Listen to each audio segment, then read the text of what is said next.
Hey guys, welcome to this quick tutorial where we'll explain how you can update N8n on Hostinger. So let's get started.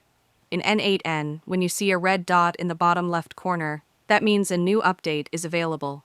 For example, when I clicked it, I noticed I hadn't updated in a month, and I was 6 versions behind the latest release.